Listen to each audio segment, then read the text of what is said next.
Salam sejahtera bagi saudara sekalian dimanapun berada.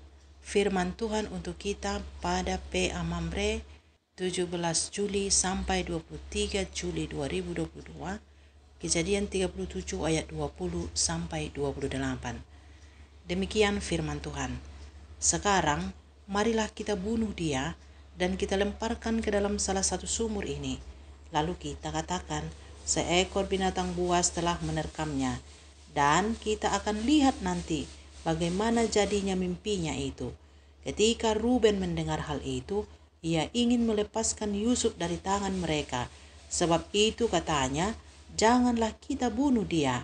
Lagi kata Ruben kepadanya, janganlah tumpahkan darah, lemparkanlah dia ke dalam sumur yang ada di padang gurun ini. Tetapi janganlah apa-apakan dia. Maksudnya, hendak melepaskan Yusuf dari tangan mereka dan membawanya kembali kepada ayahnya.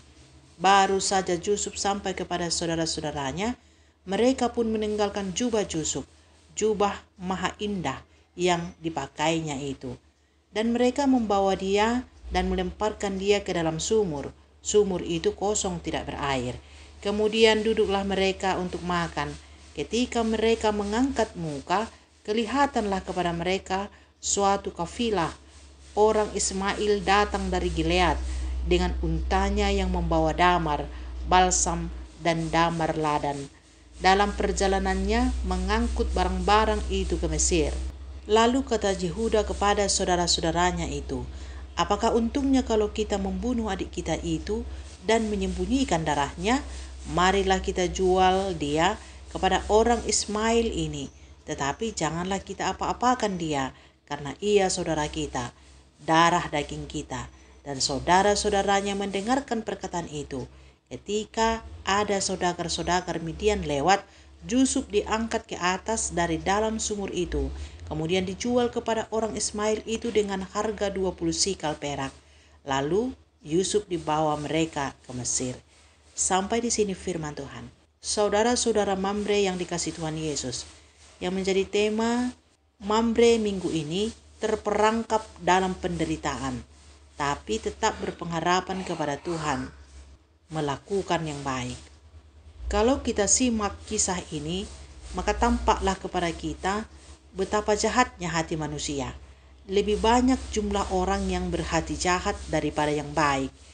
Saudara-saudara Yusuf bersepakat membunuh adik mereka hanya karena rasa cemburu.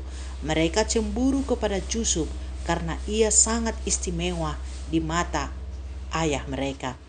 Ia punya mimpi-mimpi semacam nubuatan yang akan terjadi di masa depan, sehingga saudara-saudaranya menyebutnya pemimpi. Ayah mereka membuat baju yang sangat indah baginya, menambah kecemburuan saudara-saudaranya itu. Kenapa ayahnya sangat mengistimewakan dia? Secara pasti tidak ada dituliskan, tapi kemungkinan ini diakibatkan karena Yusuf lahir dari istri yang sangat ia cintai, yaitu Rahel, dan ia lahir di masa tua ayahnya, dan ia sangat rupawan. Keberadaan inilah yang mungkin menimbulkan kecemburuan saudara-saudaranya, sehingga mereka sepakat membunuhnya. Dan atas pertimbangan saudaranya Ruben, mereka membuangnya ke sumur, dan selanjutnya atas pertimbangan Yehuda, mereka menjualnya kepada kafilah Mesir. Sebenarnya tujuan mereka melakukan kejahatan itu bukan untuk mendapatkan keuntungan di atas penderitaan Yusuf, tapi supaya Yusuf hilang dari pandangan ayah mereka yang sangat mencintainya. Namun karena Yusuf adalah orang yang sudah dirancang Tuhan untuk menyelamatkan banyak orang, maka kejahatan apapun yang dilakukan orang padanya tidak akan mampu mengubah rencana Allah.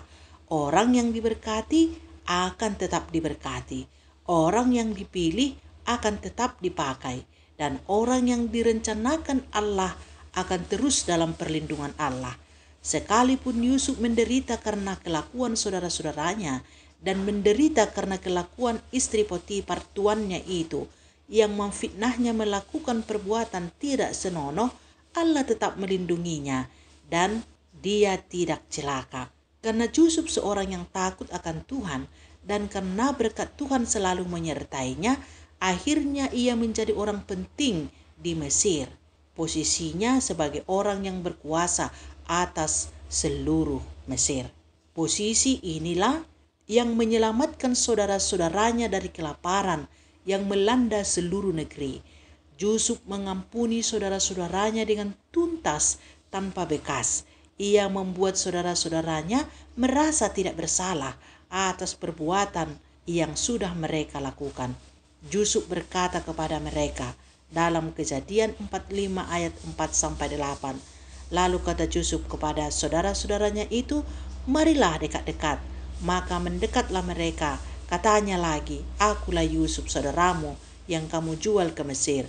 Tetapi sekarang janganlah bersusah hati dan janganlah menyesali diri karena kamu menjual aku ke sini, sebab untuk memelihara kehidupanmu lah Allah menyuruh aku mendahului kamu.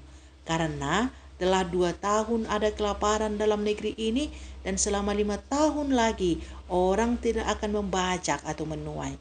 Maka Allah telah menyuruh aku mendahului kamu untuk menjamin kelanjutan keturunanmu di bumi ini dan untuk memelihara hidupmu, sehingga sebahagian besar daripadamu tertolong.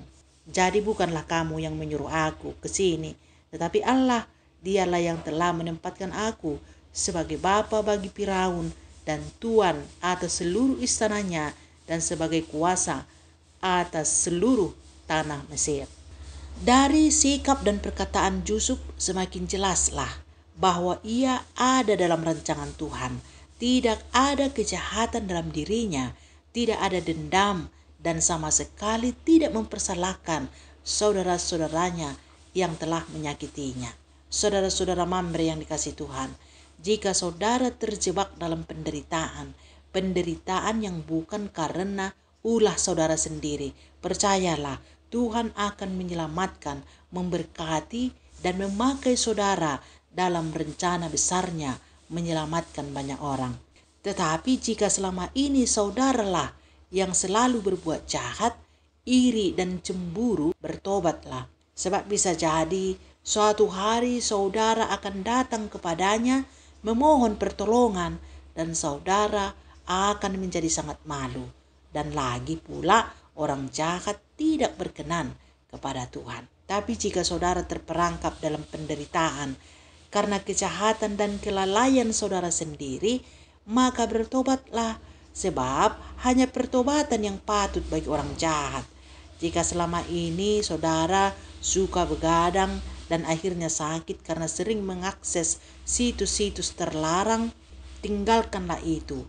Jika selama ini saudara kurang berdoa dan bersekutu dengan anak dan istri sehingga tidak diberkati dalam pekerjaan, bertobatlah sebelum terlambat. Jika selama ini saudara menderita karena terlalu banyak berbohong dan menipu orang lain, segeralah mendekat kepada Tuhan. Menangislah meminta belas kasihannya, sebab Allah Maha Pengampun dan penuh belas kasihan. Dan lagi, sehubungan dengan lingkungan, Allah sudah menciptakan semua yang ada dengan baik dan teramat baik, supaya manusia dapat hidup dengan baik. Usahailah itu dengan baik. Jangan malas atau berlaku curang, sebab orang malas dan curang tidak diberkati Tuhan dan akan jatuh miskin, dan kemiskinan bisa mengakibatkan penderitaan. Jika sudah terjebak dalam penderitaan semacam itu, keluarlah dari jebakan itu. Mohon pertolongan Tuhan yang berkuasa atas segala yang ada. Amin.